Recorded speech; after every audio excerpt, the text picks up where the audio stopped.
grabar. Perfecto, ya estamos grabando, segunda parte. Nos habíamos quedado en la necesidad de conocer las palabras claves del libro de Romanos. Bueno, sin duda la primera palabra clave es Romanos. Y uno dice, bueno, ya sé que la carta a los romanos, ¿no? Pero en realidad a veces quizás no pensamos que una carta en general no es lo mismo que una carta individual. Acá Pablo le está hablando a los romanos, la capital del Imperio Romano, y además está hablándole a romanos que tienen dentro de su ciudad, dentro de su imperio, dentro de sus límites, a judíos convertidos al cristianismo y gentiles, es decir, los que no vienen de raíz hebrea, que también se convirtieron al cristianismo. ¿Y qué pasaba en ese tiempo, como lo podemos ver, por ejemplo, a partir de Hechos 15? Pasaba que había conflictos, porque yo les acabo de decir hace un ratito, no hay manual, no hay libro de ninguna ciencia que descubra tan, desnude tan perfectamente la naturaleza humana y nos muestre los conflictos que tenemos, internos y externos. Entonces, muchas cartas de Pablo, y que les diría no solo de Pablo, de todos los apóstoles, ustedes van a ver, soluciona conflictos.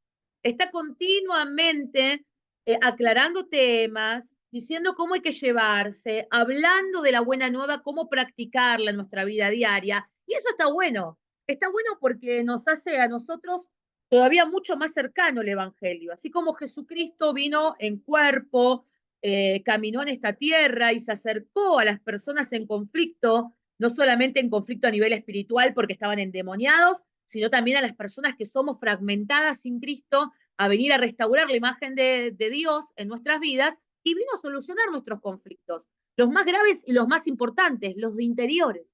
Solo que el Evangelio se ha trastocado tanto que en este tiempo, para creer, necesito que Dios resuelva mis conflictos externos, ¿no? Es decir, mi carrera, mi profesión, mi economía, todo lo que tiene que ver con lo externo.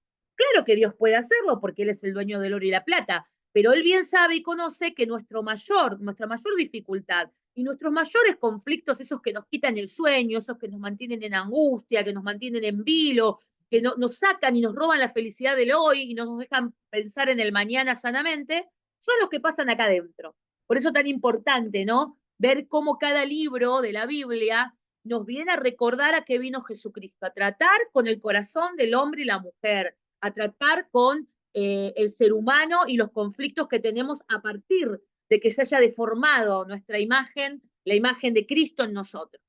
Así que diga a los romanos es importante, porque si no, podría ser una carta que hable a Roma, pero con esta conjugación de personas que yo les digo, gentiles, hebreos cristianos, y además una vasta cantidad en Roma, por ser un imperio tan grande, de muchas nacionalidades, ¿sí?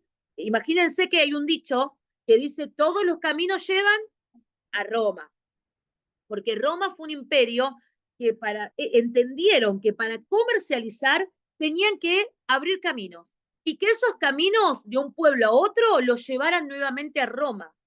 Por eso dice todos los caminos van a Roma, porque fue uno de los imperios que más caminos realizó para que su comercio entre los distintos lugares fuera efectivo. Por lo tanto, Roma estaba muy lleno de personas, visitantes, extranjeros, etc. Y que le diga romanos, esta palabra clave no es un dato tonto, al contrario, yo tengo que tener muy presente Pablo a quién le interesaba escribir. También va a pronunciar a los Gálatas, ¿sí? Probablemente porque justamente se refiere a los que vivían en las ciudades del sur de lo que es Roma, ¿sí? Entonces, era importante también tener a los Gálatas. Es más, hay una carta a Gálatas, que la vamos a ver más adelante, porque ellos tenían una relación muy, muy pegada, era una zona muy pegada a lo que sería Roma. Después vamos a ver palabras como evangelio, las buenas nuevas de Jesús, que murió en la cruz, resucitó de los muertos, nos liberó del castigo, del poder del pecado, nos restauró a una relación correcta, nos va a venir a buscar, nos va a arrebatar para que podamos estar con Él. Esto que es el Evangelio, la buena nueva, está muy presente. Yo recién les leí, por ejemplo, Romanos 1:17, y en esta traducción Nueva Traducción Viviente, dice buena noticia. Sea en la traducción que lo leas, buena noticia, buenas nuevas, evangelio, son sinónimos. Así que evangelio es una palabra clave también. Y acá vienen las más fuertes, ¿no? Por así decir. Justicia, otra palabra clave. Salvación. La justicia es una relación correcta con Dios. Por eso yo les decía, ahora vamos a ver bien el término de justicia y justificación, porque a veces tenemos un término confuso con el tema de justificación. Salvación, que no es nada más y nada menos que la liberación del castigo y del poder del pecado, y restaurar ¿qué? Una relación correcta con Dios. Eso es la salvación. Yo ahora tengo libertad del castigo que estaba impuesto sobre mí, ya no habito ni practico el pecado, aunque peco, porque no es que como cristiano no peco, pero no lo hago un hábito pecar. No es que me levanto y ya me da lo mismo, no. El Espíritu Santo que habita en nosotros y según nuestra relación, por supuesto, fluida en el Señor, de búsqueda, de estar atento a oír lo que el Espíritu me va indicando, no practico el pecado, no tendría que ser algo habitual en mí, decir, uy, bueno, hoy pequé, bueno, y otra vez pequé. Creo que pecamos, pero no es un hábito. Esto es lo que nos dio la salvación, sacarnos de ese dominio, restaurando una relación correcta con Dios. Y la justificación, que si bien es un tema que además Roma la cuna del derecho, Roma la cuna de la democracia, de la polis, un montón de conceptos que hoy utilizamos y estudiamos en distintas profesiones, Roma no puede faltar.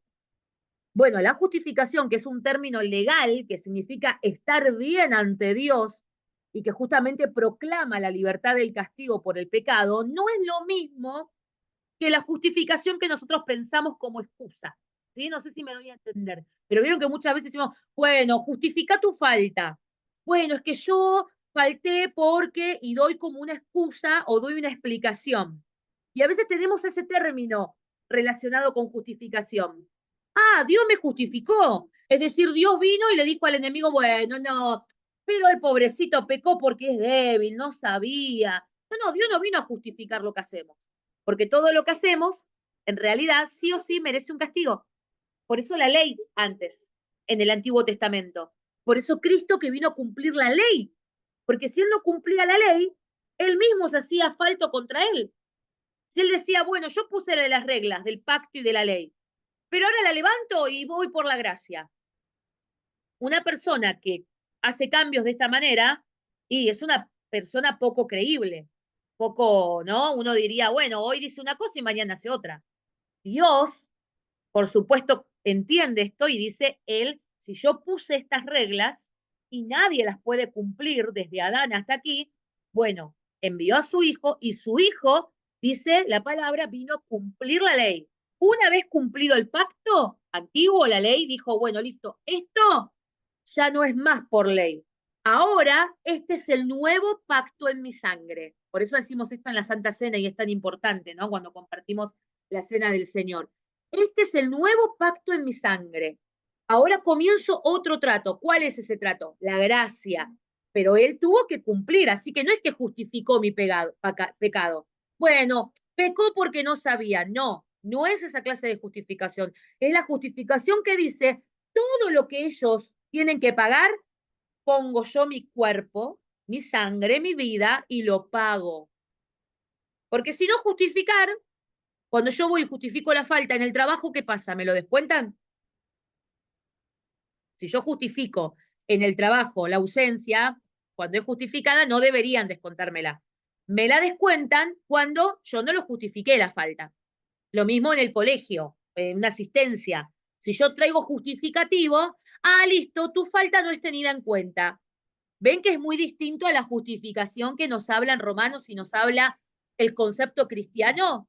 No nos está diciendo, bueno, tu falta ya no la tenemos en cuenta. Lo que está diciendo, tu falta, alguien la tiene que pagar.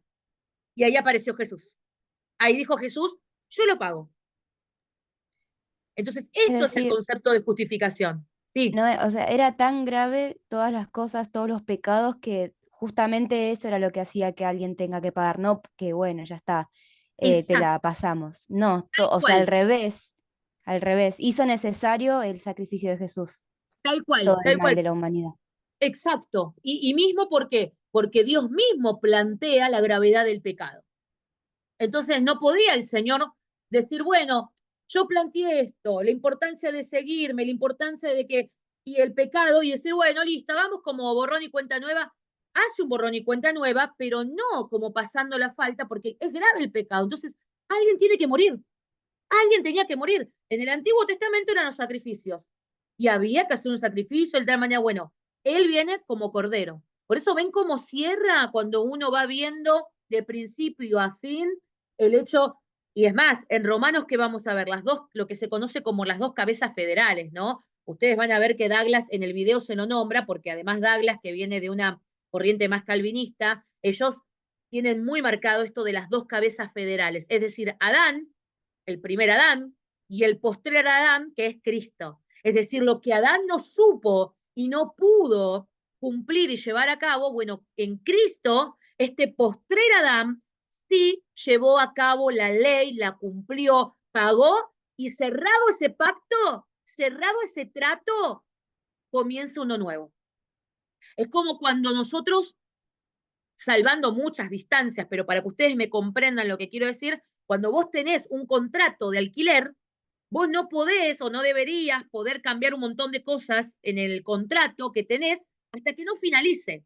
Cuando finalice ese contrato, comenzamos un pacto o un contrato nuevo. Pacto y contrato, desde lo legal y lo que era Roma, por ejemplo, son sinónimos, pero no es lo mismo llevado al Evangelio, ojo, pero quiero para que ustedes me entiendan el concepto. Jesús vino a cerrar ese pacto, por eso dice, él cumplió la ley. No es que la abrogó. Es decir, bueno, ya no sirve más esta ley, como hacemos ahora en Argentina, en un congreso. Esta ley la derogamos, viene otra, y la otra que pasó, no, ya no está más vigente. No, él dice, el antiguo pacto lo cerré y lo concluí. ¿De qué me quedó el antiguo pacto? Como ejemplo, lo dice Pablo en Corintios. Todo lo del antiguo pacto nos deja el ejemplo. Por la ley nos damos cuenta de lo que es el ser humano, cómo actúa el ser humano, lo dudoso que es el ser humano, lo inconstante que es el ser humano, que aún viendo cosas sobrenaturales, aún así pecaban, no creían en Dios. Y el nuevo pacto, el que me invita a vivir, es un pacto en donde Jesús es el camino al Padre, en donde Jesús es el camino, la verdad y la vida, en donde Jesús rompe el velo y dice, ahora todos tienen acceso a la gracia, al trono de Dios, y este es un nuevo pacto que comenzó. Por eso Romanos es una carta esencial, por estas palabras que estamos viendo y estas explicaciones que yo les estoy comentando, que son tan importantes que nosotros las tengamos en cuenta. Quizás parezca, como les dije al principio, para muchos una carta compleja, complicada, pero al tener este contexto que yo les voy dando y bajando algunas líneas, cuando ustedes además sumen la visualización del video del pastor Douglas, se van a dar cuenta de por qué es la carta que sigue, ni bien terminan los evangelios y hechos, como fundamental. Porque si yo tengo bien entendido lo que significa el evangelio, la salvación, la justificación, la importancia, otra palabra clave que está también ahí en Romanos, de la fe y la santificación, entonces, a partir de ahí, todo el resto que viene en las demás cartas, que es la vida misma, la resolución de conflictos, de qué pasa cuando me peleo con un hermano, cuando tengo problemas en el matrimonio, cuando tengo problemas con mi hijo, cuando tengo problemas en el trabajo, aunque no lo diga así propiamente dicho la palabra en cada una de las cartas, pero vemos los conflictos que se levantan y cómo cada apóstol lo va resolviendo, Pedro, Juan, Pablo, cuando yo tengo en claro todo el resto que les vengo hablando, entonces es muy distinto mi vida. Mi caminar y mi andar necesariamente tienen que marcar que yo soy fruto de la justicia, de la salvación, de la justificación, de la santificación y la fe que hay en la vida, muerte y resurrección de Jesucristo. ¿Conforme a qué? Conforme a este nuevo pacto del que vos y yo somos partícipes. Vos y yo, gracias a Dios, somos partícipes de este nuevo pacto. Cuando hablamos de santificación, que es la última palabra clave, les dije Romanos, les dije Gálatas, les dije Evangelio, justicia, salvación, justificación, santificación y fe. Esas son las palabras claves de la carta. Cuando hablamos de santificación sucede lo mismo. Santidad significa ser apartado del pecado para servir y adorar a Dios. Es decir, soy libre del poder del pecado. Miren que la palabra libertad, aunque no aparece ahora como una palabra clave, yo les diría que es también una base de todo lo que estamos hablando, porque sin duda el Evangelio, la buena nueva, vino a libertarnos, la justicia de Dios nos trae libertad, la salvación nos liberó del castigo del pecado. Entonces, la santificación significa ser apartado.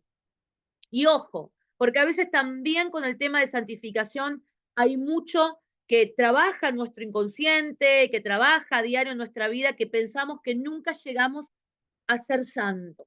Y nos ponemos o nos extendemos ciertos límites o nos ponemos o nos proponemos hacer ciertas cosas pensando que eso nos hace más santo o tendemos a comparar.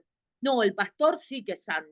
No, Dante Gebel debe ser santísimo y fulano, porque tendemos a pensar que la santidad tiene que ver con una conducta intachable, con una manera de hablar intachable, de pensar intachable, y en realidad no, porque el Señor no se olvida, dice uno de los salmos, que somos polvo, es decir, que nosotros muchas veces derrapamos y caemos. Lo que nos dice la santidad es que Él nos apartó del pecado. Como bien les dije recién cuando hablamos de salvación, nos sacó del dominio, cortó los hilos como cual marioneta.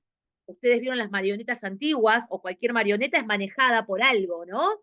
Entonces lo que vino a hacer Jesús es cortar los hilos de que éramos marionetas de Satanás y él nos manejaba para donde queríamos, para apartarnos a que sea él el que gobierne nuestro corazón y entonces de esa manera servirlo y adorarlo a él.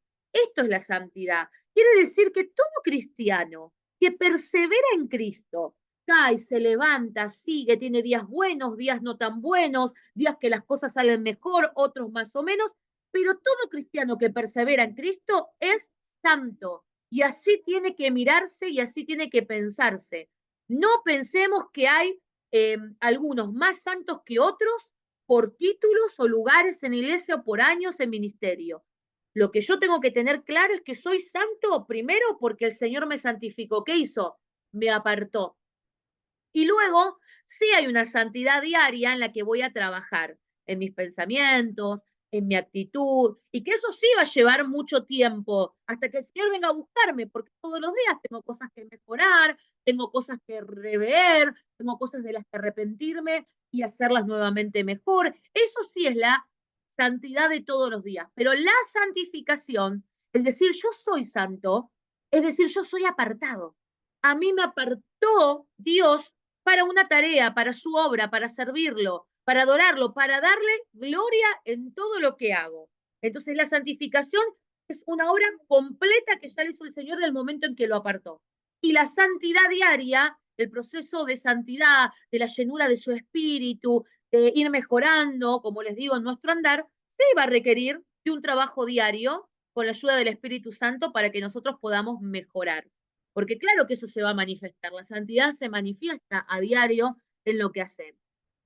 Algunas características que me gustaría que tengamos de la ciudad de Roma, como yo les decía, era en ese momento un imperio grande que buscaba alcanzar todo, ganar, conquistar todo el mundo que se iba conociendo. Yo les dije que después les voy a mandar unas imágenes para que vean los límites. Roma era famosa por varias razones. Primero era conocida por su tamaño, era la ciudad más grande en los días de Pablo, con más de 1 millón de ciudadanos. Eso hoy quizás a nosotros nos parece, bueno, 1 millón, diríamos de algo chiquito. Para ese momento, 1 millón de ciudadanos, y además que cuando digo ciudadanos, digo que no muchos tenían calidad de ciudadanos. En realidad, habitantes, podemos hablar de casi 7 millones de habitantes, de los cuales la mitad de Roma eran esclavos. Por lo tanto, esos esclavos no se los contaba como ciudadanos, ¿sí? No sé si me doy a entender en esto, pero cuando digo 1 millón de ciudadanos, digo 1 millón de personas que eran reconocidas propias de Roma, que por lo cual, como eran ciudadanos, tenían derecho a, que no eran ciudadanos, eran esclavos, eran visitantes, casi no eran personas, no tenían derecho a un montón de cosas, ¿no? Roma es famosa como la capital y símbolo del Imperio Romano, para sus ciudadanos y para muchos otros, era el centro del mundo Roma. En ese momento que Pablo escribe, Roma es el centro del mundo. Miren a lo que se anima Pablo, y que con qué claridad y con qué atino lo hace además. Es como decir Estados Unidos de ahora, un suponer. Claro, que vos Además que digas, sea centro-centro.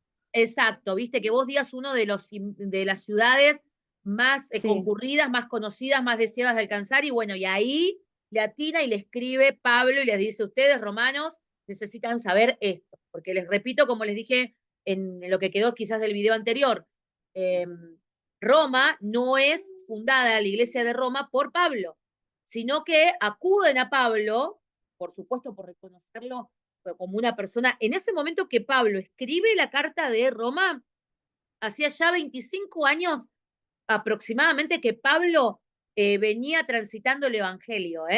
Yo sé que a veces lo cronológico de los tiempos nos es más difícil de verlo cuando leemos algo, pero no es que Pablo escribió ni bien se convirtió y lo escribió a Roma. Pablo tenía un bagaje ya de escritura y un bagaje del conocimiento del Evangelio importante. Por eso también el peso que se le da a esta carta. Por eso se la pone primera, aunque Pablo la escribió después de 25 años ya de caminar en el Evangelio, ¿no? Roma es famosa por sus edificios. Si ustedes buscan imágenes, después por ahí les mande algunas, hasta el día de hoy vemos algunas estructuras antiguas que son monumentos mundiales, que han quedado ya bastante destruidas, pero como esas podemos decir el Panteón que era un templo para muchos de los dioses falsos a los que servían los romanos. Otro edificio famoso era el Coliseo que no sé si ustedes lo recuerdan, pero bueno, lo pueden ver en la película. ¿Cómo se llama esta película? A ver, se me fue de la cabeza, Gladiador. Gladiador, ahí está. Porque ahí, en el Coliseo, se miraban todo lo que eran las competencias de atletismo y batallas por la vida. En esa arena, justamente de ahí viene la famosa frase pan y circo. ¿Qué quiere decir? Que se les daba entretenimiento al pueblo y se les tiraba algunos panes para que mientras el pueblo esté distraído en esas bajezas, mirando cómo se tiraban cristianos a los leones, cómo se los martirizaban, cómo tenían que pelear los cristianos por su vida y terminaban despedazados, el pueblo se reía y festejaba mientras hacía cualquier cosa después, ¿no? De ahí viene esa frase cuando se dice, dale al pueblo pan y circo y después hace lo que quiera, ¿no? Bueno, en ese lugar que les digo, es donde justamente en el Coliseo murieron tantos cristianos, tantos mártires, ¿no? Que peleaban con animales salvajes. Roma era famosa por su gobierno también, famosa por lo que les acabo de decir, porque era más grande, porque era el centro del mundo conocido en ese momento, por todas sus estructuras, además por el gobierno de la antigua República Romana. Esto es lo que influenció, como yo les dije hace un ratito, la vertiente democrática. Nosotros hablamos de democracia porque es algo que viene de la República Romana, ¿no? Muchos de los césares romanos de ese tiempo todavía son famosos, ¿no? El gobierno romano trajo paz a la tierra en su momento, porque había muchas peleas de pequeños imperios, y Roma, con su fuerza, con su sabiduría y pericia en la guerra, terminó conquistando a tantos que de alguna manera, cuando decimos trajo paz, parecería muy contraproducente con lo que estamos hablando de lo que hacían en la persecución que hacían con el Coliseo. Pero en realidad era la paz necesaria para que se acaben tantos conflictos pequeños que había por la tierra. Entonces, de alguna manera, Roma en ese momento trajo la paz necesaria a la tierra. También es, como les dije, un gobierno que construyó carreteras como la vía Apia, que actualmente existe la vía Apia, es casi un camino, si buscan ustedes fotos o lo googlean, que parecen de piedras hecho el camino. Así que las paz, de alguna manera, del Imperio Romano y todos los caminos permitieron que el Evangelio pudiera fluir un poco más. Es decir, por eso a los cristianos se los conoce como los del camino, porque por cada camino que salía de Roma, los cristianos iban de camino evangelizando. Roma era famosa también así por todo lo que les acabo de decir, por su pecado. Un apóstol, el apóstol Juan, se refirió a Roma diciendo que era una prostituta. El apóstol Juan decía, Roma es una prostituta y madre de todas las rameras. Lo dice en Apocalipsis 1. Perdón, 17. En Apocalipsis 17, del versículo 1 al 8, dice el mismo discípulo, Juan dice, Roma es la madre de todas las rameras. Y Seneca, un filósofo, en uno de sus tantas cosas que, bueno, que se pueden decir que habló y dichos, Dice, Roma es una cloaca de pecado. Así que miren lo lindo que podríamos decir, entre comillas, que se hablaba de Roma, pero su esencia era que era una cloaca de pecado. Y claro, porque imagínense que donde hay poder, donde hay tanta conjunción de tantas vidas, y no está Cristo, y no estaba el Evangelio, era una cloaca de pecado. Por eso, ustedes fíjense que a esa cloaca, a ese interior, esa fachada que se veía tan linda de Roma, lo que se necesitaba era que tenía un gran vacío y necesitaba el Evangelio. Por eso, sin duda, Pablo escribe en un tiempo y en un momento muy necesario. Su autor es Pablo, esto no hay discusión alguna, además él lo dice al principio, yo Pablo, Romanos 1, versículo 1 dice, yo Pablo, esclavo de Cristo Jesús y elegido por Dios para ser apóstol y enviado a predicar su buena noticia, escribo esta carta. Esto lo dice Romanos 1:1, ¿sí? La mayoría de las cartas que escribe él figura su nombre. Romanos, les dije, es la carta más larga que Pablo escribió, también la más teológica. La costumbre de Pablo era dictar sus cartas. Van a ver que justamente aproximadamente en el capítulo 16, a ver si lo tengo acá marcado, se los leo, en Romanos 16, versículo 22, ya al finalizar, dice, de parte de Pablo, también ha sido como uno de los seguidores del Señor. ¿Por qué es necesaria esta aclaración? Porque en la NTV dice así, yo Tercio, quien escribió esta carta de parte de Pablo, y eso llevó a que mucho tiempo se discutiera o se quisiera tirar por tierra que el escritor era Pablo. En realidad, la costumbre de Pablo era dictar sus cartas, ¿no? Es como quien es un orador que va pensando, va hablando y alguien le escribía las cartas. Vayamos también un poquito a veces en cuando Pablo habla de este aguijón que tengo en la carne, cuando lo habla en Gálatas, uno de los tantas teorías del aguijón de la carne puede ser la vista de Pablo. Algunos decían que él eh, había quedado ciego o que estaba quedando ciego.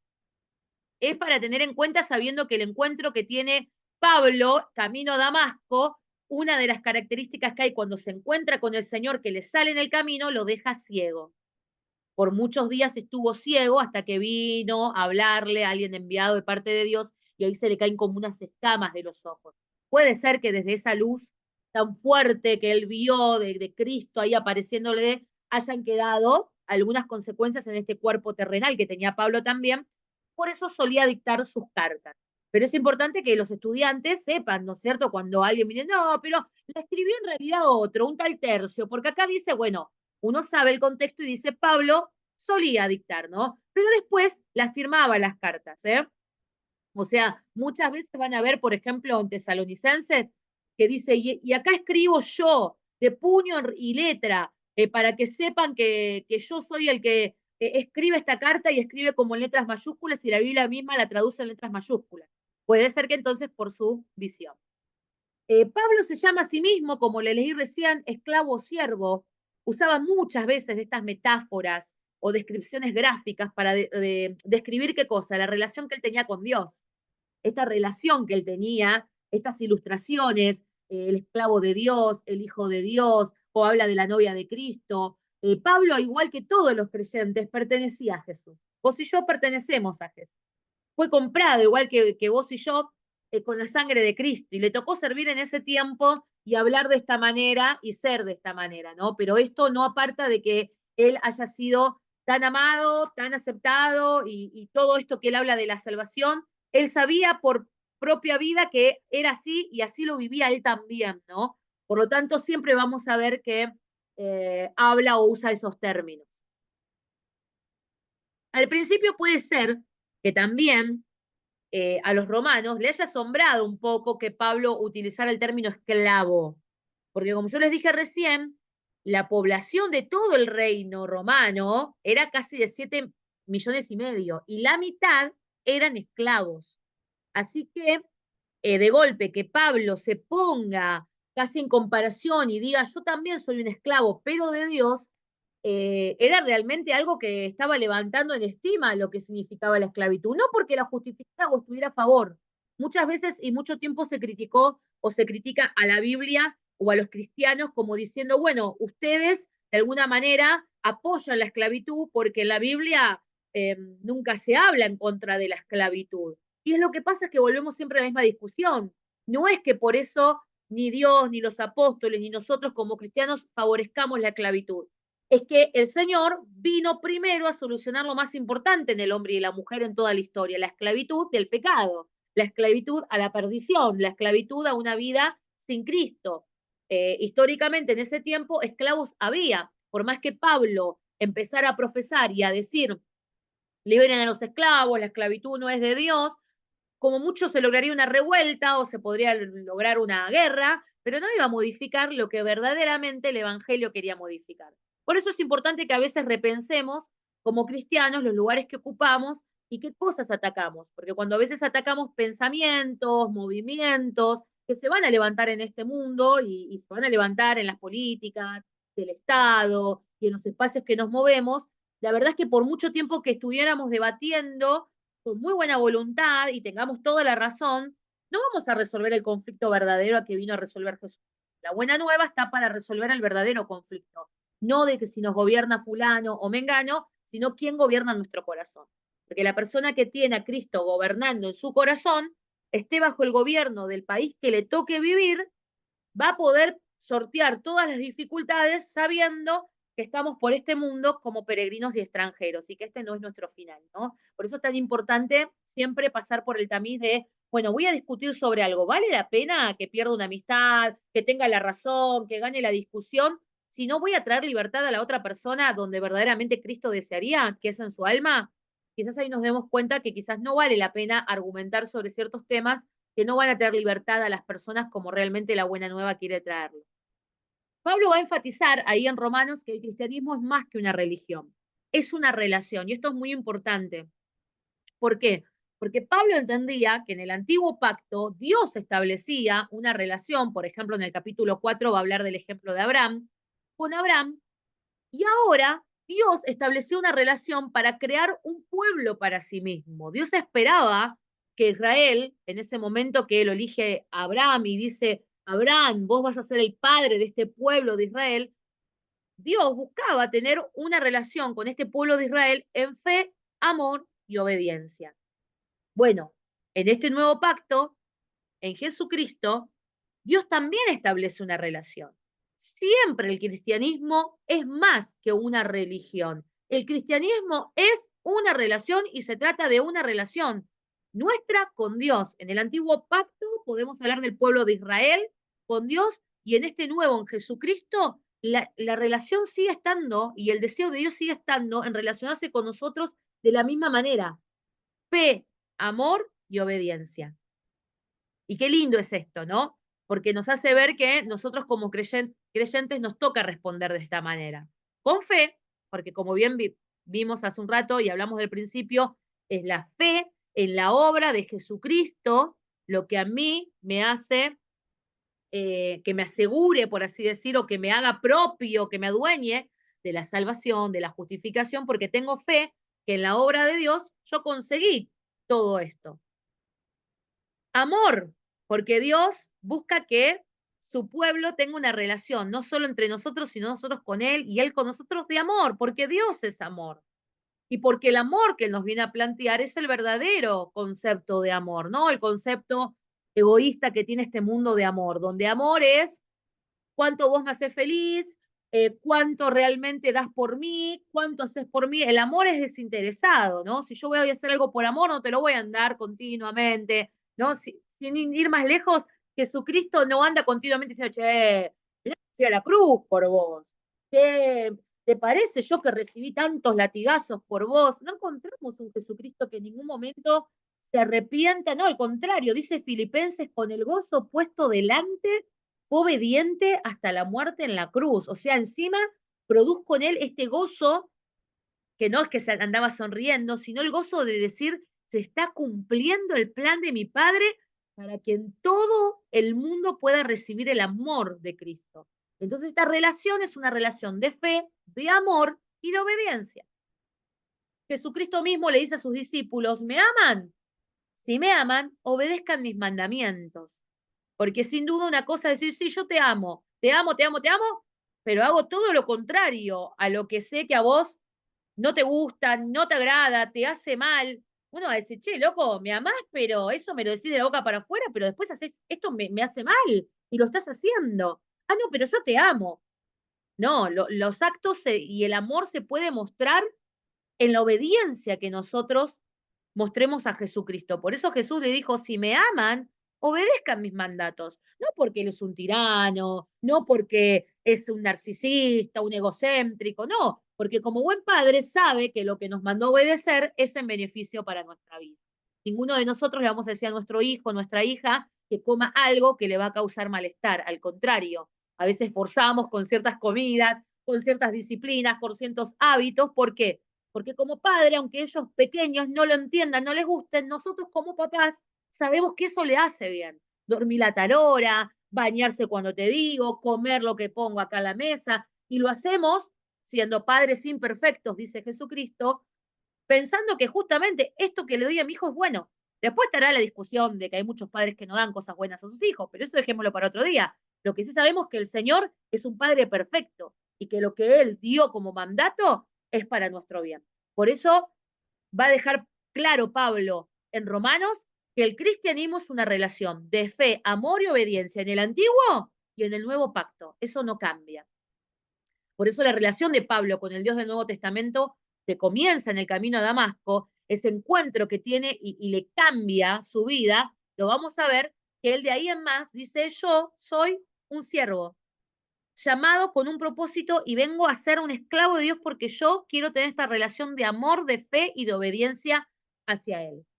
En cuanto a la fecha de Romanos, aproximadamente se escribió en el año 57 después de Cristo. Se cree que Pablo estaba justamente en su tercer viaje misionero en Corintio, donde estuvo aproximadamente 3 meses, y que de ahí él escribió esta carta hacia los romanos. Después de escribir, ¿no? Segunda de Corintios. Vamos a quedarnos hasta ahí y el viernes que viene, todos los que puedan conectarse, vamos a seguir viendo Romanos, porque como es una carta larga, no alcanza con una clase, así que si se corta ahora, quédense tranquilos que esto queda grabado y la semana que viene, todos los que puedan, el viernes, también aproximadamente 18:30, 19, no tengo problema con el horario si los demás pueden conectarse, vamos a ver la segunda parte de Romanos. Les agradezco a los que se conectaron del otro lado, no les robo más tiempo, les mando un saludo grande y Dios los bendiga mucho porque se va a cortar inmediatamente. Si quedaron Saludos, dudas, el gracias. grupito. ¿Quedan dudas? Me Ok, escriben en el grupo y después lo vemos. Les mando un beso ok, enorme. ok, gracias. Chao, chao.